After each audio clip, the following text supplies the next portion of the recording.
అనగనగా ఛానల్కి అందరికీ స్వాగతం. ఇప్పుడు మనం విష్ణు శర్మ గారు రాసిన పంచతంత్రాన్ని పరవస్తు చిన్నేసూరి గారు తెలుగులోకి అనువదించారు. అందులోంచి మిత్రభేదం అనే దానిలోంచి ఒక కథని విందాం. కథ పేరు కాకి పాము. పూర్వం మర్రి చెట్టు మీద ఒక కాకి జంట నివసిస్తూ ఉండేది. ఆ మర్రి చెట్టు త్వరలో ఒక పాము కూడా ఉండేది. ఈ కాకి జంట ఆహారం కోసం అడవిలోకి వెళ్ళినప్పుడు ఆ పాము వచ్చి ఆ చెట్టు పైన పక్షి గూడులో ఉన్న గుడ్లని తినేసేది.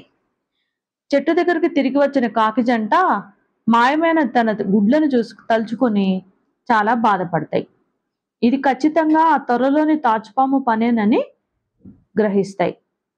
కాకి జంట తమ మిత్రుడైన నక్క దగ్గరకు వెళ్ళి తమ బాధనంతా చెప్పుకుంటాయి. అప్పుడు నక్క వాటికి ఒక సలహా ఇస్తుంది. కాకి జంట అడవిలో నుండి ఎగురుకుంటూ అక్కడ రాజధాని దగ్గర ఉన్న కోటలోని అంతఃపురంలో రాజకుమార్తె అక్కడ కొలంలో స్నానం చేయడానికి తన మెడలో ఉన్న హారాలన్నీ గట్టు మీద పెడుతుంది. అప్పుడు కాకి ఒక వజ్రాల హారాన్ని ముక్కును కరుచుకొని ఎగిరిపోతుంది. ఇది చూసి రాకుమార్తె, చెలికత్తెలు అందరూ ఆర్తనాదాలు చేస్తారు. అప్పుడు రాజభటులు కర్రలతో కాకులని వెంబడించుకుంటూ వెళ్తారు. అవి ఎగురుతూ అడవిలోని మర్రి చెట్టు వద్దకు వస్తాయి. ముక్కును ఉన్న హారాన్ని ఆ మర్రి చెట్టు త్వరలోకి జారవేడిస్తాయి. రాజభటులు వచ్చి కర్రలను చెట్టు త్వరలో పెడతారు.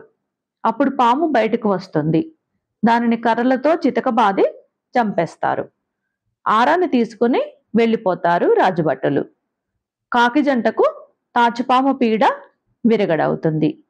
కాబట్టి ఉపాయం అంటే ఎంతటి అపాయం నుండైనా బయటపడవచ్చు అన్నమాట. కథ కంచికి మనం ఇంటికి. నచ్చితే లైక్ చేయండి, షేర్ చేయండి, సబ్స్క్రైబ్ చేయండి.